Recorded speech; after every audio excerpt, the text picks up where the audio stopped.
Boa noite a todos. Vamos começar então mais um webinário, o nosso primeiro webinário da FS Riscos Ocupacionais. Hoje nós vamos falar do tema sobre a NR17. Vamos desmistificar um pouco, né, turma?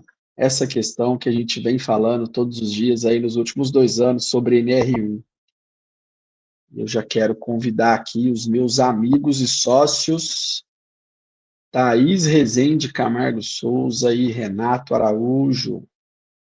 Vou adicioná-los. Boa noite, Thaís. Boa noite, Renato. Vocês me ouvem muito bem? Boa noite. Por aqui, sim. Boa noite, Fred. Aqui sim, também. E aí, Renatão, Thaís, boa noite. Primeiramente, né? Muito obrigado aí por aceitarem o desafio da gente começar essa maratona de webinários. Agradecer também a quem faz isso acontecer junto conosco, que é a nossa equipe de marketing comercial, do Comprove, o Paulo, a Laiane, o Vini, né, o restante da turma também do escritório, da FS Riscos, que nos ajuda a estar aqui todos os dias. Agradecer a você que está aí pelo LinkedIn, acompanhando esse início, e vamos falar, né, sobre NR17. Vamos trazer uma visão diferente hoje. Quem está aqui nesse webinário com vocês hoje somos eu, Frederico Souza, advogado trabalhista, 20 anos de experiência, especializado também em previdenciário e higienista ocupacional, né? Tenho aí atuado nos últimos 7, 8 anos com saúde e segurança do trabalho. Tem aqui ao meu lado, aí embaixo, né, o Renato Araújo, engenheiro de segurança do trabalho, meu sócio, meu parceiro, higienista ocupacional também. E a Thaís Rezende, que é ergonomista e fisioterapeuta, que, além de ser minha sócia, também é minha esposa e minha sócia de vida. Gente, obrigado, né, por esse aceite. Vamos falar de NR17 para a turma aí? Vamos lá. Vamos começar falando um pouquinho, né, sobre o que é NR17. Todo mundo tem falado muito só dos riscos psicossociais relacionados ao trabalho e tem ignorado a NR17, né? Então, para a gente começar, não teria outra forma, né, da gente trazer sobre a NR17, não ser trazendo exatamente o que é essa norma. Então, a NR17 ela já é uma norma bem antiga. Então, primeiramente, ela não trata só da questão mobiliário, né? Todo mundo fala ergonomia. O que é essa NR17? O que é ergonomia? Não, ergonomia é minha mesa, minha cadeira. Não, tá tudo certo. Não precisa de mexer com isso, não. Mas, na verdade, ela é uma norma que ela vai muito além só da mesa e da cadeira, né? Então, quando a gente começa a ler ela, o conceito dela, né? Qual é o objetivo principal da NR17? É adaptar as condições de trabalho às características psicofisiológicas dos trabalhadores. Isso quer dizer que as pessoas, elas são diferentes. E esse posto de trabalho, ele não pode ser igual para todo mundo, né? Da mesma forma que a pressão, metas, cada pessoa tem uma forma de lidar com esse tipo de situação. Então, em partes, complexo, quando a gente olha para a parte psicológica, mas para quem é da área, né, e para quem já trabalha com NR17, é muito simples. Por quê? Porque a gente não precisa olhar para o indivíduo, a gente precisa olhar para a função, né? Aquela atividade que acontece ali. Hoje mesmo, uma empresa me chamou e me perguntou, Thaís, mas e as pessoas que vão entrar na minha empresa depois? Elas não vão ter que responder o questionário? E aí eu respondi para ela, falei, olha, o questionário não é individual. A gente vai aplicar na população toda da sua empresa para a gente ter uma ideia de como é essa percepção.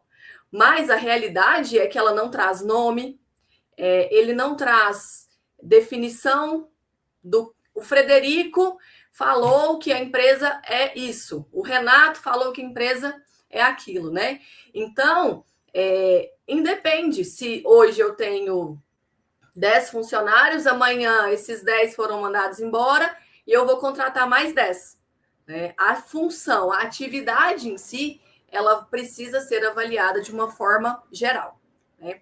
E aí eu trouxe aqui, basicamente, o que permanece, né? Então, quando a gente fala nova NR1, os riscos psicossociais relacionados ao trabalho, esse termo psicofisiológico, ele já está no texto da NR17 desde 1990. Quando a NR17 foi atualizada em 2022, manteve-se o mesmo texto.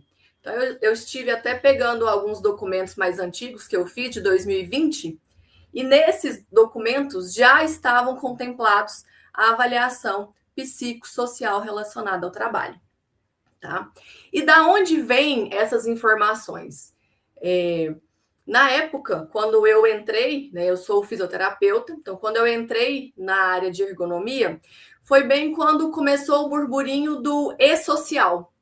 E o e-social, inicialmente, ele trazia que a ergonomia ela teria que ser lançada. Então, teria os itens de ergonomia que as empresas teriam que lançar.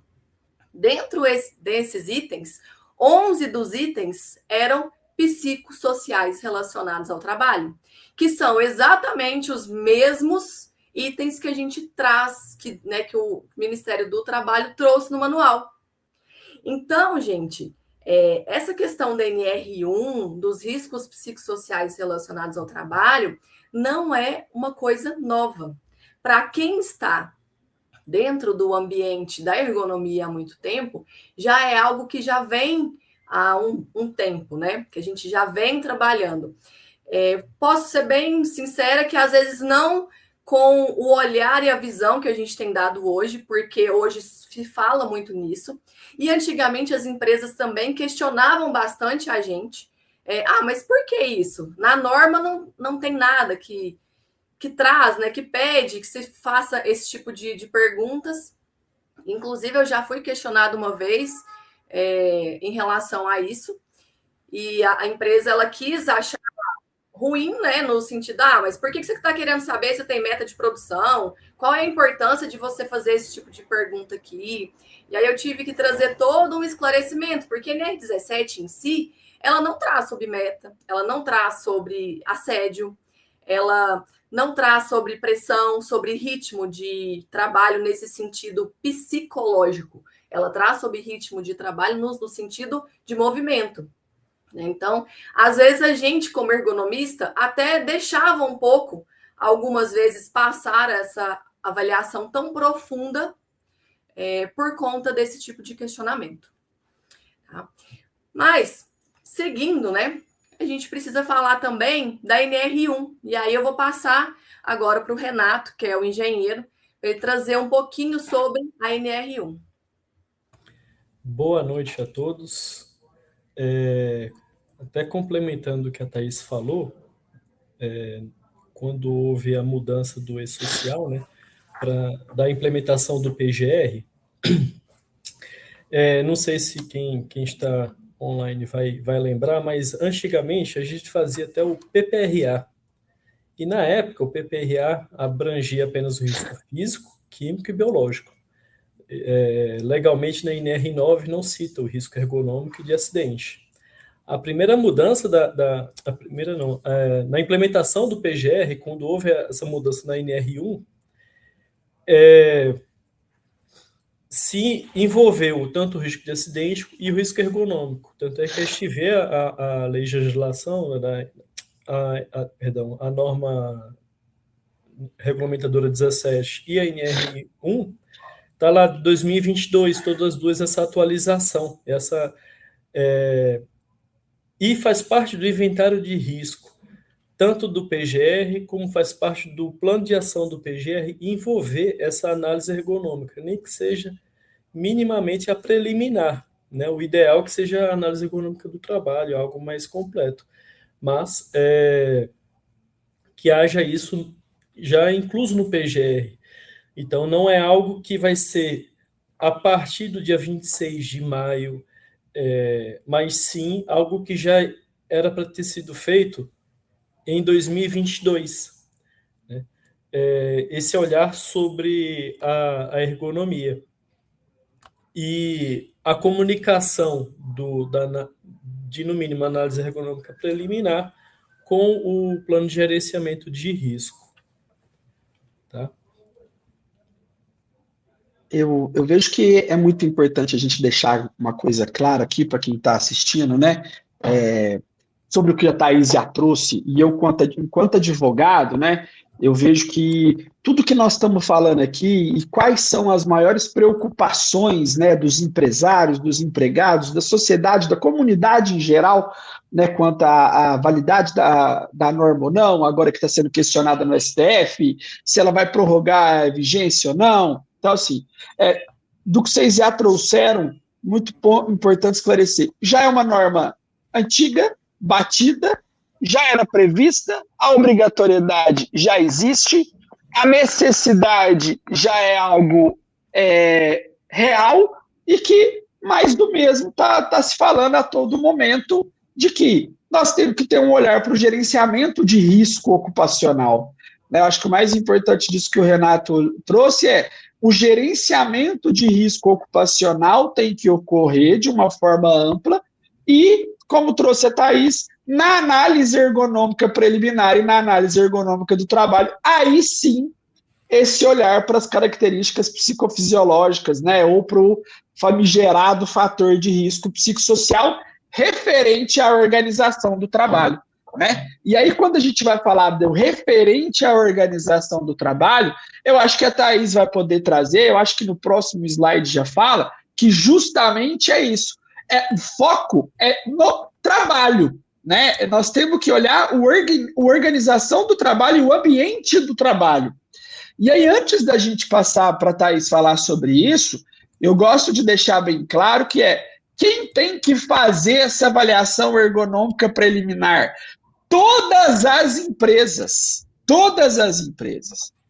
Muito se fala sobre as possibilidades empresas do grupo de risco 1 e 2, microempresas, empresas de pequeno porte, não obrigadas a serem dispensadas do PGR, mas a própria NR17 fala que todas as empresas precisam fazer análise ergonômica preliminar. Tá? Ela é específica quanto a isso. Então, assim, não tem para onde correr para todas as empresas a análise ergonômica preliminar para se avaliar se existe já preliminarmente a exposição ao risco psicofisiológico ou risco biomecânico, dentre outras as possibilidades que a ergonomia prevê. Isso todo mundo vai ter que fazer. Mas é importante a gente trazer essa distinção que a Thaís vai fazer agora sobre o foco no trabalho do que no foco no indivíduo, porque aí a gente já esclarece muito da situação de que é saúde mental no trabalho. Não, nós não vamos falar aqui de saúde mental no trabalho, vamos falar de ergonomia. Eu acho que essa é a importância de ressaltar o tema do nosso webinário aqui, que nós vamos tratar da norma correta. Não é falar de NR1, é falar de NR17. Thaís, então eu queria que você agora pudesse falar um pouquinho dessa diferença de avaliação de quando é ou foco no trabalho ou foco no indivíduo.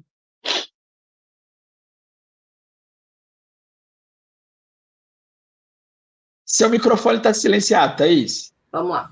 Então, a gente tem aqui, o foco na tarefa, não no indivíduo, né? Como eu disse, é importante que a gente não avalie a pessoa em si, e por isso que muita gente questiona sobre validade. Se hoje eu tenho uma gestão, e a minha gestão ela me traz uma organização de trabalho de uma forma, e amanhã a minha gestão muda, e essa organização de trabalho também muda, o meu risco mudou. Então, eu preciso de reavaliar.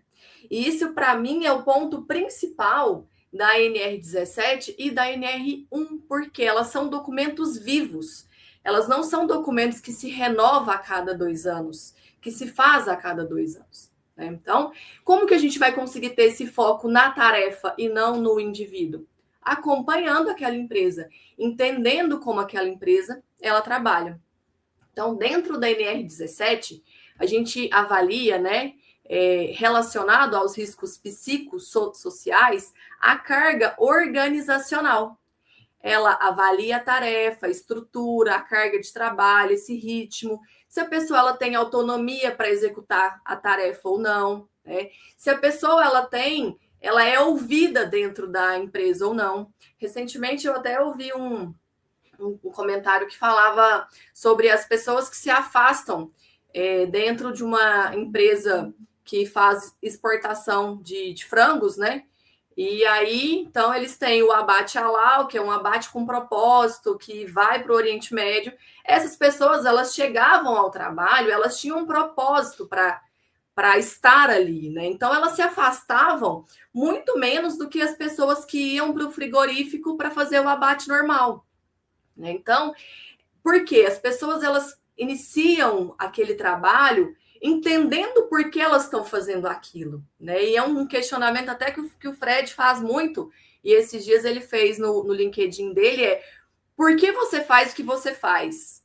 Né? Então, assim, isso é muito da empresa. A empresa, ela precisa dar para o funcionário essa autonomia.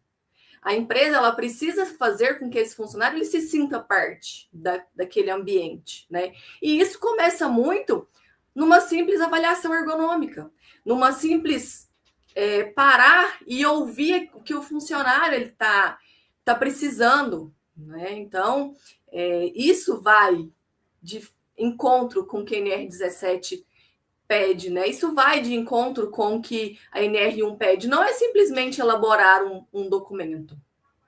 E aí, quando a gente fala de avaliações individuais, a gente tem nas normas, né? A gente tem a NR33, NR35, que elas fazem avaliações psicológicas. E aí é totalmente diferente de avaliação psicossocial.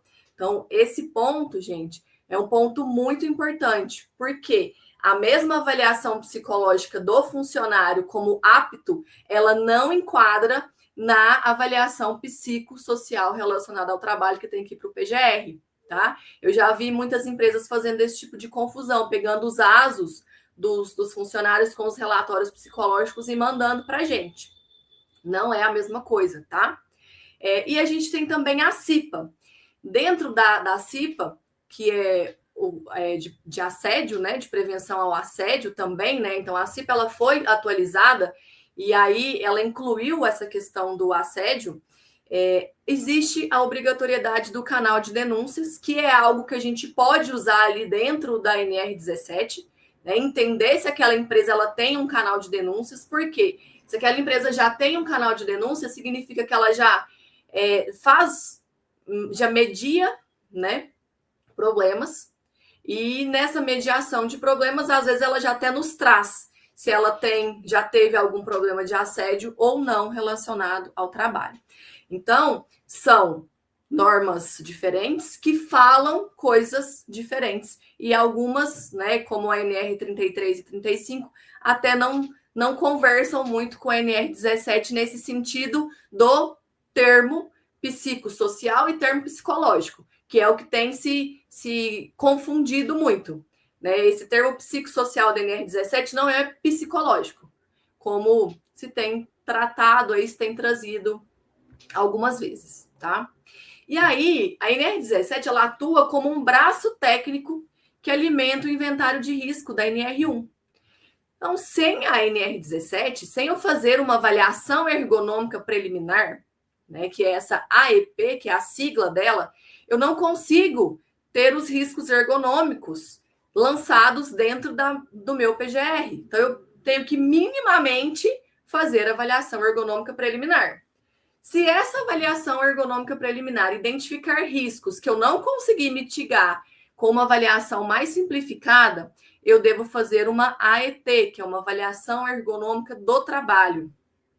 Ou se eu chego dentro de uma empresa e eu já tenho um funcionário com doença ocupacional, eu já tenho um funcionário afastado ali por uma LER, adianta eu fazer uma avaliação ergonômica preliminar? provavelmente eu vou ter que investigar mais a fundo o que desencadeou aquela doença. E aí eu já tenho a obrigatoriedade de fazer a avaliação ergonômica do trabalho diretamente, tá? Então, quando a gente tem esse documento muito bem organizado e amarrado, eu tenho um PGR completo, eficaz realmente e juridicamente robusto. E aí, então, eu garanto que a empresa, né, ela possa provar que agiu. Porque... Renato, aproveitando isso que a Thaís está falando, tá? Isso é uma dúvida que a gente escuta muito, né? E aí eu quero aproveitar do seu conhecimento, que inclusive você é um dos caras que, na minha visão, mais conhece de segurança do trabalho, hoje os quais eu convivo, né? E tenho o prazer de ser sócio, pela sua vontade de aprender e de buscar se aprofundar a cada dia. Como que nós podemos trazer para quem está nos ouvindo, ou vai ouvir depois, ou até mesmo, né, para esclarecer uma dúvida a NR1 fala do PGR, que é o Programa de Gerenciamento de Risco, e também fala de algo que muitas pessoas esquecem, que é o GRO, que é o Gerenciamento do Risco Ocupacional, que na verdade é o que existe hoje dentro da norma regulamentadora, é gerenciar todos os riscos ocupacionais. E a NR1, com essa alteração, só vem esclarecendo que eu tenho que fazer o gerenciamento dos riscos físicos, químicos, biológicos de acidentes e ergonômicos, incluindo esses fatores de riscos psicossociais. E aí fala que eu tenho que ouvir e tenho que usar a NR17. Inclusive, o manual que saiu agora do Ministério do Trabalho, ele fala muito claro disso e tira qualquer dúvida. Olha, pegar a NR17 e aplicar. Mas como que nós tiramos a dúvida de quem está ouvindo sobre como integrar isso no PGR? Né? Como que vai ser feita essa integração da análise ergonômica preliminar ou análise ergonômica do trabalho no PGR? Precisa anexar com um grampo, coloca junto, é separado? Explica aí o que é o GRO e como é feita essa integração. Boa pergunta, Fred. E até o seguinte, e é bem lembrado que NR1 fala do GRO. Dentro do GRO, o PGR é apenas uma pasta, né? Assim como a ordem de serviço, assim como uma análise de risco de alguma atividade, como um trabalho em altura, um espaço confinado, assim como uma permissão de trabalho, os treinamentos dos funcionários, ficha de EPI, está tudo dentro da subpasta do GRO, que é o Gerenciamento de Risco Ocupacional. Quando a empresa não tem nada, supondo, criei uma empresa nova, não tem nada, tenho só alguns funcionários e quero fazer documentação. Normalmente a empresa procura para fazer, pelo menos o básico ali, que é o PGR. Né? Quando não tem essa análise ergonômica preliminar, ou não tem análise ergonômica do trabalho, o que a gente eu oriento aos colegas fazerem o seguinte, durante o PGR, sugerir que faça essa análise ergonômica preliminar, principalmente com um profissional um ergonomista, porque tem um conhecimento técnico sobre ergonomia, tanto questão biomecânica como questão psicossocial. Né? E a gente coloca isso, tanto pelo menos um básico com o olhar do crivo do engenheiro, do técnico, fazer essa análise ergonômica preliminar que a Thaís falou. Porém, há casos que vai ser necessário o olhar do ergonomista, porque consegue analisar o modo, a fisiologia da pessoa, do funcionário, melhor do que nós da parte técnica. Eu colocaria tanto no inventário de risco como no plano de ação para a empresa fazer essa documentação, tá? Com o olhar do ergonomista. Se já tiver análise ergonômica do trabalho, o que normalmente eu recomendo que se faça? Pegue o inventário de risco da análise ergonômica do trabalho e pegue o plano de ação da análise ergonômica do trabalho e agregue junto com o seu PGR. Não é pegar o AET e colocar no fundo do PGR como um anexo, e sim ler a análise ergonômica do trabalho, porque, em teoria, você vai ter que colocar no PGR aquele plano de ação que está lá na AET. e recomendar isso para o dono da empresa. Olha, na ET foi visto que a iluminância não está boa, foi visto que precisa ter um canal de denúncia, foi visto que está tendo um esforço demasiado com o funcionário, e aí colocar isso no plano de ação, para que a empresa tenha as medidas de controle suficientes para que evite um agravo à saúde do trabalhador. Então, assim, para a gente poder resumir, né, de forma didática para quem está fazendo isso aqui, não são documentos vão ser separados e cada um no seu quadrado. São documentos distintos que nós vamos elaborar, porque cada um tem uma metodologia, uma normativa que vai orientar sobre a aplicação e a avaliação, mas eles se integram dessa forma. Por que eles se integram dessa forma? Porque quando a gente fala de gerenciar o risco, o programa de gerenciamento de risco previsto na NR1 é inventário de riscos, e aí eu tenho os riscos ergonômicos e o plano de ação para poder eliminar, neutralizar esses riscos ali dentro de uma hierarquia, né, de medidas de controle, de aplicação dessas medidas. Então, quando se fala de o seu PGR agora precisa ter adequação aos fatores de riscos psicossociais, é porque a empresa vai ter que fazer a avaliação ergonômica preliminar ou a avaliação ergonômica do trabalho, né? E em alguns casos, a avaliação ergonômica do trabalho, para poder incluir o plano de ação que foi identificado, os riscos que foram identificados na avaliação ergonômica do trabalho, no inventário de riscos do PGR e no plano de ação do PGR. Então, é importante que a gente traga essa luz aqui justamente porque isso vai trazer consequência jurídica. É dessa forma que a empresa vai conseguir garantir a comprovação de que eu levantei os riscos, eu incluí no meu plano de ação e agora eu estou seguindo o plano de ação aqui, estou executando as medidas. Por quê? Porque se isso não for feito, né, é onde nós temos aqui os impactos. E aí eu vou trazer os impactos aqui que, quando a gente fala das responsabilidades, né, que é o do título, né, do nosso tema. Eu gosto muito de um impacto, mas muito mesmo, que é o FAP, né? Quem me conhece sabe que eu falo desse danado desse FAP aí o dia inteiro, todo dia. Mas é porque é algo que as empresas não olham, lógico, empresas que têm, né, dentro do lucro real, lucro presumido e do anexo 4 do Simples Nacional, dentro da sua contribuição previdenciária, ou seja, na folha de pagamento, lá quando eles estão pagando o INSS da cota parte patronal, afastamentos, que é o que dentro que a gente fala aqui do operacional, os afastamentos relacionados ao trabalho, eles vão impactar essa alíquota do FAP, a alíquota do risco do ambiente de trabalho, e vai fazer que você está recolhendo INSS muito mais do que eventualmente deveria. Então, o impacto é financeiro de uma forma tão robusta que eu, enquanto empresário, não entendo o quanto ainda é difícil para a grande maioria dos empresários entender a importância de se gerenciar o risco ocupacional. Ainda, né, levando-se em consideração até a possibilidade de eu recebo um atestado médico na minha empresa. Como que eu vou saber se esse atestado médico ele tem ou não relação com o trabalho? Quem vai falar se esse atestado médico tem relação com o trabalho, na grande maioria das vezes que vai auxiliar o médico do trabalho a concluir para isso, é a análise ergonômica do trabalho, que vai entender a relação do ambiente de trabalho e o indivíduo.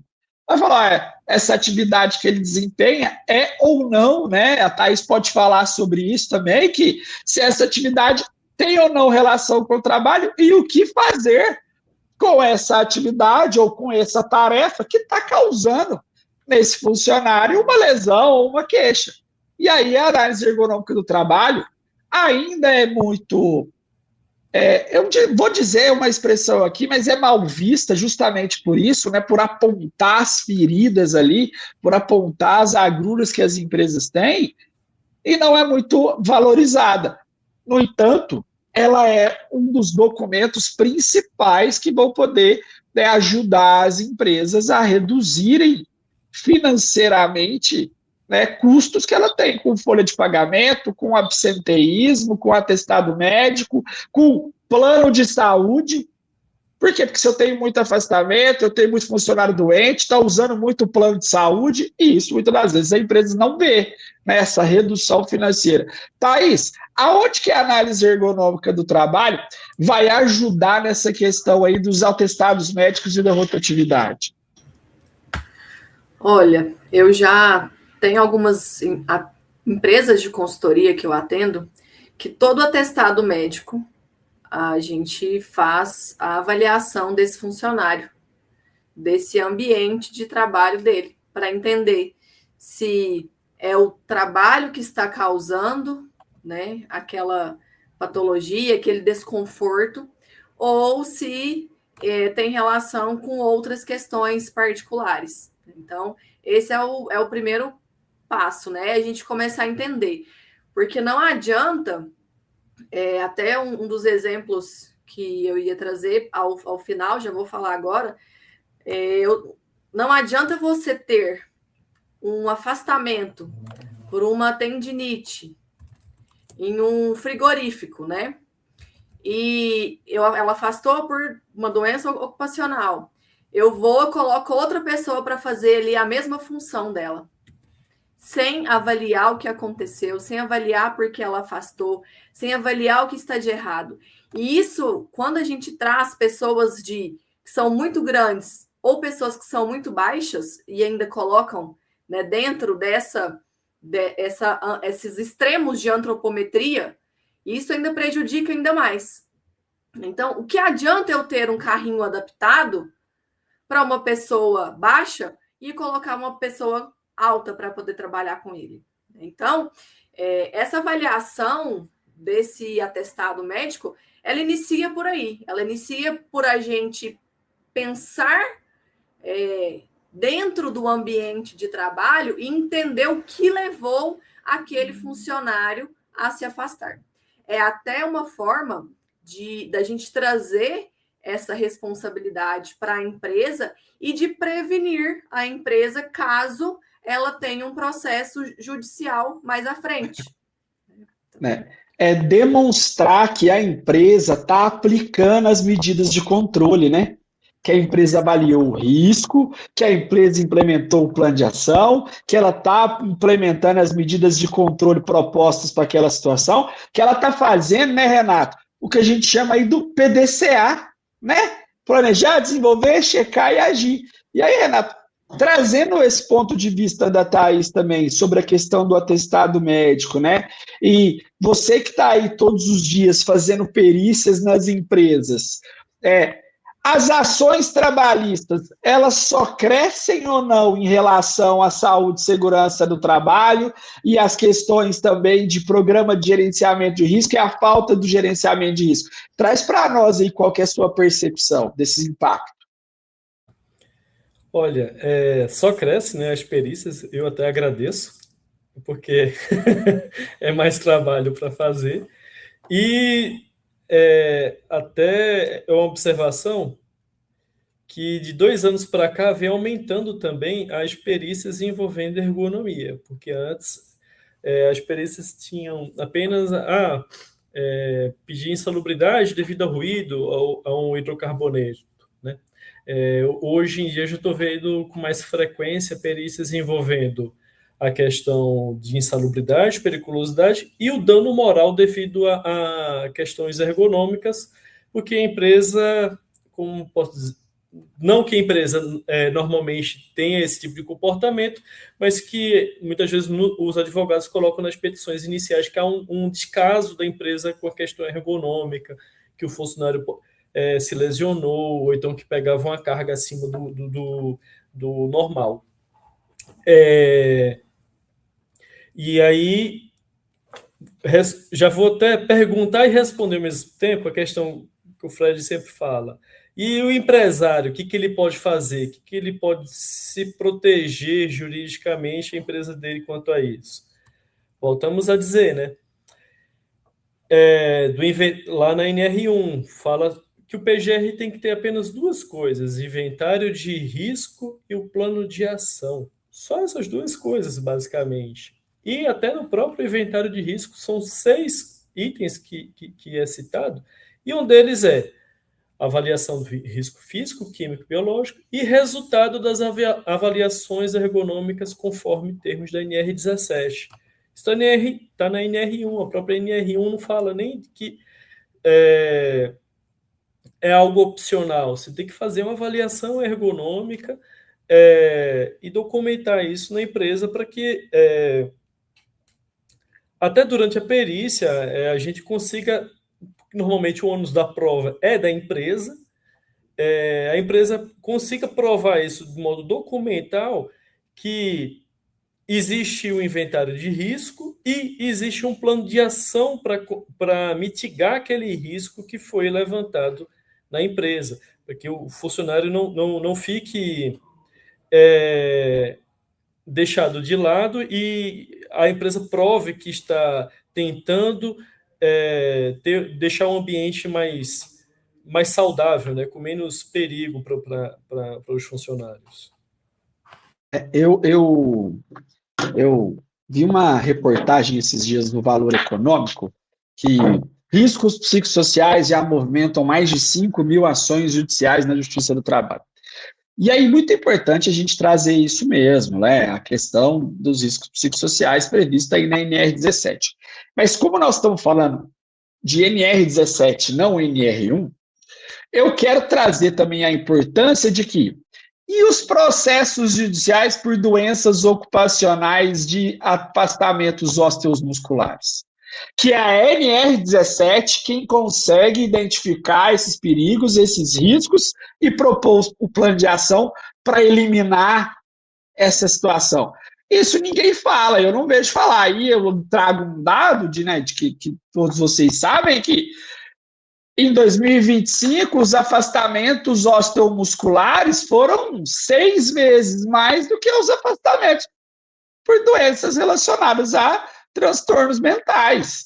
Então, para mim, na minha visão, o empresário não tinha que ter nenhum tipo de preocupação com o dano moral da saúde mental, mas é a incapacidade realmente da doença osteomuscular. Lombalgia, dorsalgia, tudo que é GIA aí que nós temos aí no CID-M, está afastando os funcionários. E em grande situação, verificando se o nexo técnico epidemiológico que está presumindo que a responsabilidade já é da empresa. E aí eu tenho uma tese da especialização da higiene ocupacional, é que, ciente do risco, o empresário não tomou nenhuma medida para gerenciar aquele risco, eliminar aquele risco, a responsabilidade é objetiva. Eu faço a comparação, sabendo que dirigir e beber pode causar um dano, e mesmo assim quis dirigir depois de beber, assumir o risco, que é o que a gente chama de dolo eventual. Então, a NR17, nós estamos falando aqui, ela é muito mais importante, não só pela questão dos fatores de riscos psicossociais, mas também atrelada a tudo isso que a gente vem falando, né? E esse impacto financeiro é gigantesco. E o impacto jurídico, que a cada dia que passa só aumenta. Eu fico pensando, quando a gente olha essas estatísticas aqui, se realmente, e aí eu queria até trazer aqui a visão do que nós falamos há um minuto atrás, os impactos da análise ergonômica do trabalho são mais dentro das questões osteomusculares ou nas questões psicossociais, para a gente ficar preocupando se a NR1 vai ou não vai ser adiada quanto aos fatores de riscos psicossociais. Eu queria ver a visão de vocês dois também, porque assim, eu sou jurídico, tenho conhecimento técnico, mas vocês dois são os detentores reais do conhecimento técnico e prático dentro das empresas.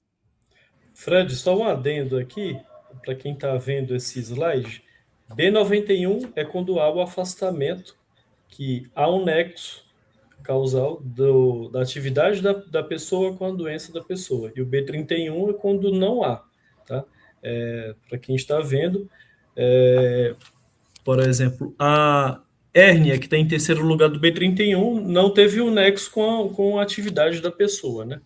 Já a dorsalgia, que está no B91, bem provável que alguém, sei lá, pessoa do estoque, carrega fardos, carrega caixa, deve ter tido alguma lombalgia, alguma doença do tipo, e houve um nexo com a atividade, tá? E aí, como a maioria é dorsalgia, lesão de ombro, problemas biomecânicos, eu passo para a Thaís, que ela sabe explicar melhor do que eu. E assim, essas estatísticas, elas são legais porque a gente tem algumas, né, informações, principalmente relacionadas aos psicossociais, que elas espalham, né? E, inclusive, teve uma estatística que saiu no ano passado, que ela falava sobre os afastamentos por depressão, né? E tinham aumentado muito. Então, ela saía, né, um gráfico bem elevado.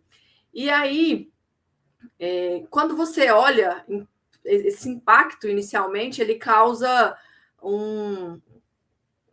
até um desconforto. Fala, nossa, mas será que o trabalho, realmente a NR1, ela precisava de trazer esse foco? As pessoas têm mesmo que falar bastante sobre os riscos psicossociais relacionados ao trabalho, porque as pessoas estão se afastando realmente mais.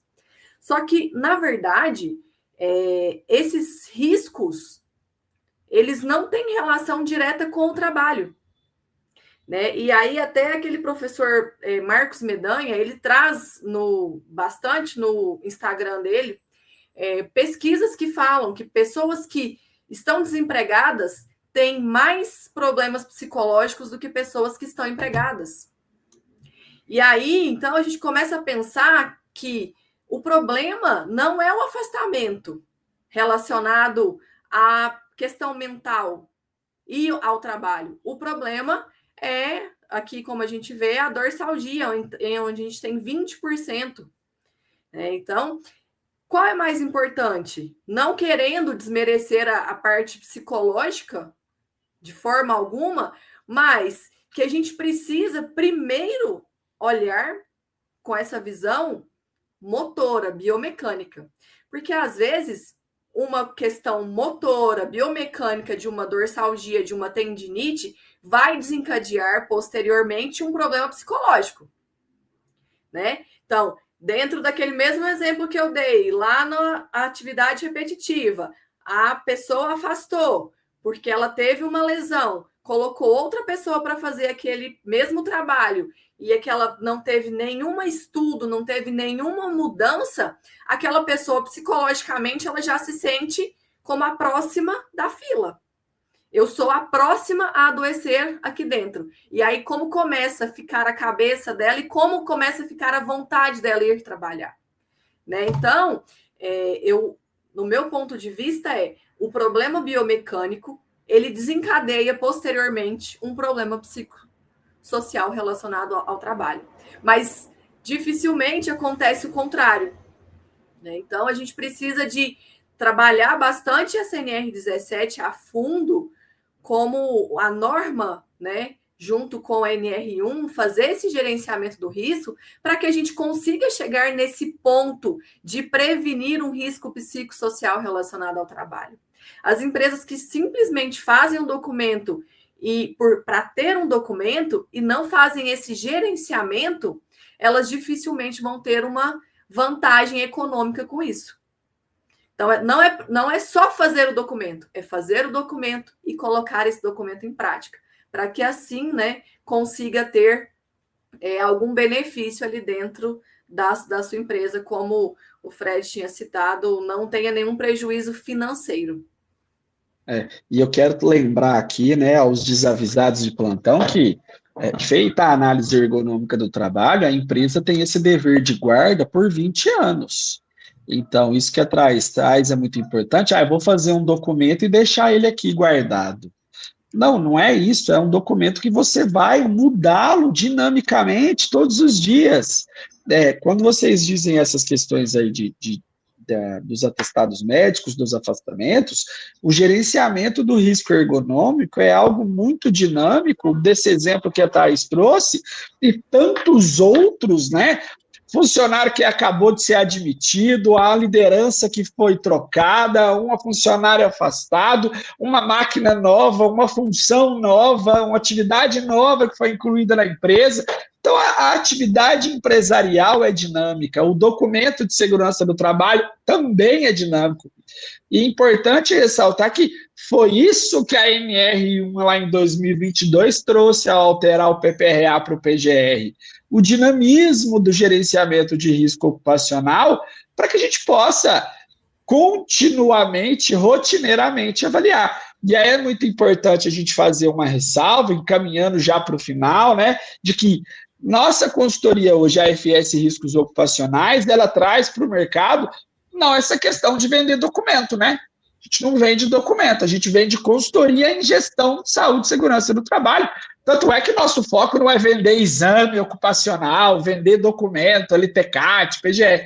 Nosso foco é atuar com gestão de segurança do trabalho e saúde ocupacional atrelada a um conhecimento técnico e jurídico. Né? Por isso, nós três somos sócios, conhecimento do Renato em engenharia de segurança, conhecimento da Thaís em ergonomia, o meu em direito do trabalho previdenciário e o conhecimento interpretativo das normas de segurança do trabalho, atrelado também à nossa nova especialização em higiene ocupacional para trazer para os nossos clientes a melhor prestação de serviço voltada à saúde e segurança do trabalho, não é vender documentação. Nós nem nos prestamos a esse serviço. Mas, prosseguindo, eu acho que quem tá nos ouvindo, e eu acho que é muito importante isso a gente trazer, o que é o plano de ação efetivo, né? O que a gente tem lá? Inventário de risco e plano de ação. Mas o plano de ação que eu faço para a empresa A é o mesmo para a empresa B?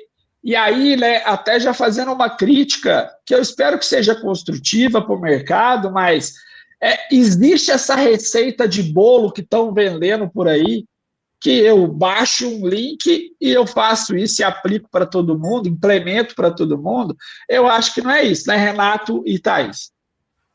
Até complementando isso, Fred, eu já ouvi relato de colega engenheiro que depois da fiscalização do trabalho, o fiscal pediu para que refizesse o PGR, pois fez o PGR de uma obra, colocou todas as informações que tem que ter na obra, ART, o projeto elétrico, projeto arquitetônico, mas é o seguinte, quando ele fez o PGR, a obra estava na fase inicial. A obra já estava com mais de 300 lajes e o seguinte, o PGR já estava defasado para a realidade da empresa, da obra. E aí o empresário tem que entender o seguinte, atualizou tudo, já mudou todo o layout, eu tenho que atualizar meu documento, não posso ter esse documento de gaveta, né? Fiz o PGR, eu fiz a análise ergonômica e pronto. Como você falou, o ambiente empresarial ele é dinâmico, sempre está aperfeiçoando com a máquina nova, uma automação nova, e a documentação tem que estar atualizada com a realidade condizente da empresa. Então, assim, esse plano de ação, como o Fred mesmo disse, não tem uma receita de bolo, né? Não existe um plano de ação único para todas as empresas. Tudo vai depender do que você tem ali. Então, inicia, né? Como que a gente inicia uma avaliação? Pelo diagnóstico do que a empresa já possui, o que a empresa faz, o que a empresa tem de afastamento, né? Quais são os dados de RH e medicina do trabalho ali, são um ponto de partida. Posteriormente, a gente passa para a elaboração do documento, a análise desses dados. Então, e é uma coisa que é muito importante, é que o funcionário ele deve ser ouvido. Isso está bem claro na NR1 e na NR17. Então, você tem que conversar com esse funcionário, você tem que trazer para ele, né, o que ele acha daquela função, o que ele espera daquela função, e às vezes até ele consegue trazer ali proposições de melhoria, porque ele está vivendo aquilo ali no dia a dia. Né? Então, ele entende o que consegue fazer para melhorar ou não. Posteriormente, a gente vai trazer, então, né, esse plano de ação, essa customização dessa solução. Então, a depender do problema, eu vou trazer um plano de ação voltado para aquele problema. E depois eu preciso de acompanhar. Porque se hoje eu identifiquei um risco, eu implementei uma medida para aquele risco. Amanhã eu tenho que voltar ali e entender se aquele risco ele foi mitigado realmente ou não. Não é simplesmente aquela ação ali vai ser eficiente. Eu brinco que a gente não sabe de tudo. Então, às vezes até a empresa ela inicia com um plano de ação de menos custo, né, de um custo menor, não foi efetivo, reavaliou, não foi efetivo, inicia outros testes, não foi efetivo, outros testes e por aí em diante, até que a gente consiga realmente mitigar. E isso a gente só vai conseguir com esse acompanhamento contínuo, né? Então, primeiramente, entender o que a empresa tem, depois analisar esses dados, fazer, então, esse levantamento, esse plano de ação e acompanhar. E nada mais é isso do que o PDCA, que a gente, né, fala dentro da NR1. E é isso que nós fazemos nas nossas consultorias, né? Estarmos presentes dentro da empresa de forma constante, contínua, avaliando, identificando novos perigos e riscos, fazendo as avaliações quantitativas, qualitativas, semi-quantitativas, né? Para poder apresentar os planos de ação e também acompanhar se as medidas de controle estão sendo aplicadas. É muito importante a gente trazer isso, por quê? Porque não é só entregar um documento, né? Nós estamos conseguindo acompanhar aqui que gerenciar risco ocupacional é muito mais do que a entrega de um documento de segurança do trabalho, que se vive por aí, que se vivencia no mercado hoje, né? A importância para o empresário, eu preciso que o empresário entenda, e é importante que ele entenda, depois de tanto desses riscos que ele trouxe, que fazer uma avaliação ergonômica no trabalho está reduzindo significativamente o custo financeiro que ele tem hoje dentro da organização, respaldando. Eu não gosto nem de falar de multa. NR28, para mim, multa em nada é a mesma coisa, porque se o Ministério do Trabalho te autua, se você pagar em 7 dias, tem 50% de desconto. Se eu for fazer a conta matemática, realmente, às vezes, não vale a pena implementar. Mas e a conta financeira, né? FAP, contribuição previdenciária, absenteísmo atestado, qualidade de vida, melhoria do trabalho, do ambiente, todas as outras situações, aí vale muito a pena, né? Então, trazer esse plano de ação e acompanhar ele é de extrema importância. Para a gente poder partir para uma conclusão, né? Eu acho que o tema, juntar nós três aqui, a gente consegue falar por vários dias seguidos, só bebendo água. O que a gente pode concluir para a turma que está escutando ao vivo, até já agradecer a quem está aí ao vivo acompanhando, nos aguentando aqui nessa noite, e para quem vai ver a gravação depois. O que a gente pode trazer de conclusão com isso, então, Renato? Olha, até isso que você falou, Fred, da questão da consultoria, e a Thaís falou a questão de ouvir o funcionário, é interessante pelo seguinte: muitas vezes, quando é feita a visita do PGR, os funcionários que estão na empresa sabem nem o que está acontecendo. Vê uma pessoa de camisa de botão, com às vezes uma prancheta na mão e só fazendo anotação. Mas com a consultoria, que você vai lá com a frequência de 15 em 15 dias, mensalmente, semanalmente, os funcionários vão sabendo quem é normalmente aquele engenheiro ou aquela ergonomista que está lá. E consegue ter a comunicação com os funcionários. Muitas vezes eu já cheguei e o funcionário falou: Renato, esse EPI que mudaram aqui está incomodando a minha mão. Será que não tem como voltar para o anterior que a gente já recebia? Olha, falando na questão organizacional, que entra na questão ergonômica, olha, aqui nossa área de produção está com muita matéria-prima, a gente está tendo que andar por cima da ferragem e está sendo perigoso para nós. A gente tem que dar uma volta aqui toda na área fabril para poder ir de um canto ao outro. Será que não tem como melhorar a organização aqui no trabalho?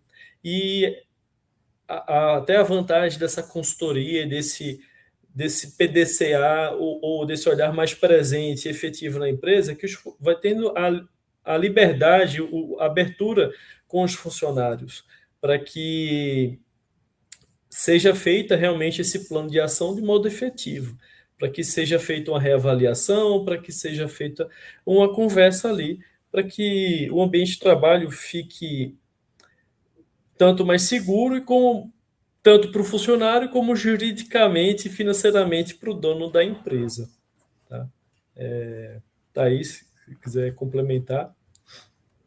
Não, sim, a gente já trouxe, né, bem essa conclusão, que a gente precisa cumprir realmente NR17 e NR1, como a norma realmente pede, e exatamente como ela pede, né, produzindo evidências para questão jurídica e implementando com continuidade, né? Então, eu acho que muita empresa fala, mas o funcionário ele vai entrar com um processo na trabalhista, e o que a gente faz agora? Se você está munido de provas de que você foi efetivo, de que você fez tudo que precisava fazer para cumprir com a obrigatoriedade, para cumprir com o bem-estar desse funcionário dentro do ambiente, porque não é só cumprir a norma, né? Você tem que... a intenção ali é que tudo seja redondo, tudo seja harmônico. Então, se você fez o que precisava ser feito, então você não tem que ter medo, você não tem que temer. Então, e é por isso a importância de produzir evidências. Adianta eu fazer uma avaliação ergonômica agora, fazer o meu PGR, guardar ele? Se eu tiver um processo e o meu plano de ação não foi aplicado, não adianta. Então, a gente precisa de implementar com continuidade. É por isso que eu sempre gosto de, ao final de uma documentação, eu gosto de sentar com a empresa e explicar para a empresa o que está acontecendo ali, o que ela tem que fazer, quais são os próximos passos. E adianta eu fazer os próximos passos e não documentar isso? Também não adianta, né? É como se eu não estivesse feito. Então, é preciso que se mantenha essa ligação de ergonomia, NR1, empresa, funcionário, para que tudo fique amarrado e bem construído para evitar problemas futuros. Para finalizar, quem me conhece sabe que eu sou um entusiasta da área, né? Nos últimos 7 anos eu falo de saúde e segurança todos os dias, em todas as minhas redes sociais, todas as minhas reuniões, conversas, quem seja. Frequento hoje o ambiente da área, estava ontem e anteontem com as referências da área, vou estar amanhã de novo, enfim. E não vejo que é só, né, ter um documento aqui e acolá. O empresário entender, o funcionário também é obrigado pela CLT a cumprir as normas de segurança do trabalho, o empregador é obrigado a fornecer e dar meios de que as normas sejam cumpridas, e trazer isso para uma realidade laboral, empresarial, de que não é só a norma A, a norma B. Nós temos inúmeras normas de saúde e segurança do trabalho. Nós temos as normas regulamentadoras, que são 38, temos instruções normativas, temos legislações previdenciárias, legislações trabalhistas. Tudo isso é um emaranhado de situações de normas que são complexas e precisam ser por especialistas aplicadas, né? Então, trazer, né, dessa conclusão de que saúde e segurança do trabalho é um ponto muito importante, que não é aquela visão romântica de que nós vamos viver para poder salvar a vida do empregado, propiciar uma condição segura. Nós, da segurança do trabalho, o nosso papel é esse. Nós queremos trazer condição segura para o empregado num ambiente saudável. Mas também o empresário entender que traz retorno financeiro, e nós trouxemos aqui, primeiro, desmistificamos essa falácia que existe no mundo corporativo hoje, né, no meio de marketing, no meio do marketing, que implementar a NR1 é comprar um copo e colocar dentro da empresa, fornecer uma academia, contratar um psicólogo online, mas também conseguir trazer que existe um retorno financeiro e que não é simples assim como as pessoas pensam, que é só comprar um documento, é estar no dia a dia das empresas, né?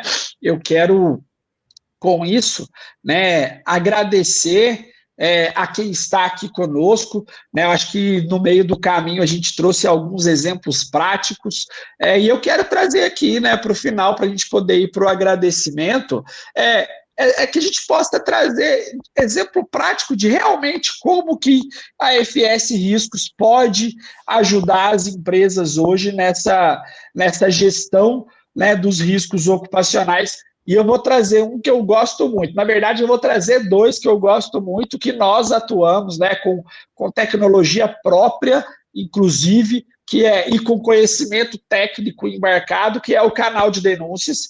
Um canal de denúncias nosso, que nós conseguimos hoje implementar dentro das empresas, que tem total independência, autonomia, conhecimento técnico e jurídico para poder fazer os apontamentos e a apuração das denúncias, e também da nossa coqueluche, do nosso bebê que vai nascer, que é o nosso software de gestão de atestados, o nosso serviço que não é um software para venda, mas que traz eficiência e eficácia e mais segurança jurídica e técnica para as nossas análises de atestado médico e de afastamentos previdenciários, garantindo segurança técnica, né, para as empresas. E aí eu queria que a Thaís e o Renato também trouxessem pontos que a FS Riscos consegue ajudar hoje as empresas e os empregados com a nossa prestação de serviço.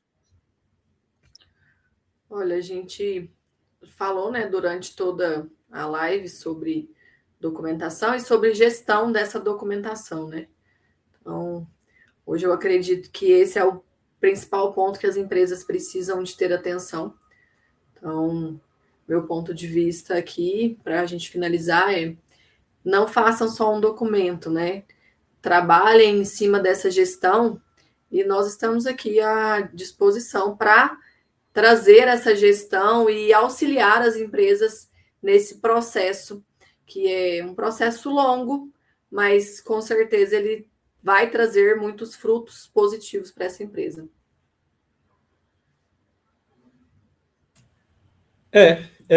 Dar o apoio, né? O que eu gostaria de só complementar que a gente faz na FS, dar o apoio que a empresa precisa para que haja essa segurança jurídica, essa segurança trabalhista e a melhoria, questão de processo, né? No ambiente de trabalho, né? Todos sabem que o ambiente de trabalho é melhor, é um ambiente mais produtivo, né? Ganham todos, ganha o empresário, ganha os funcionários. Show de bola, gente. Deixar aí, né, finalizar, deixar um agradecimento a todo mundo que esteve presente aqui, que vai ver o webinário depois gravado, vai ficar nas nossas redes sociais, nós vamos disponibilizar o link também. E dizer que foi só o primeiro de muitos, né? Nós temos uma agenda aí de webinários para esses próximos meses. Vamos ter um webinário presencial aqui em maio, vamos ter outros online aí, outros workshops também nas nossas redes sociais. Nós podemos divulgar em tempo. Obrigado, Thaís, né, pela explanação, pela sociedade de direito e de fato com a FS Riscos, por me ajudar e levar todos os dias conhecimento para a turma. Renatão, obrigado também pela confiança no nosso projeto, né? Quero agradecer também a nossa equipe do comercial e do marketing que fez isso aqui acontecer, na pessoa do Paulo, da Laiane e do Vini. Uma boa noite a todos e a FS Riscos, ela fica à disposição de todo mundo para poder fazer gestão de risco ocupacional com segurança jurídica e segurança técnica. Obrigado a todos, boa noite. Boa noite, pessoal. Boa noite, pessoal.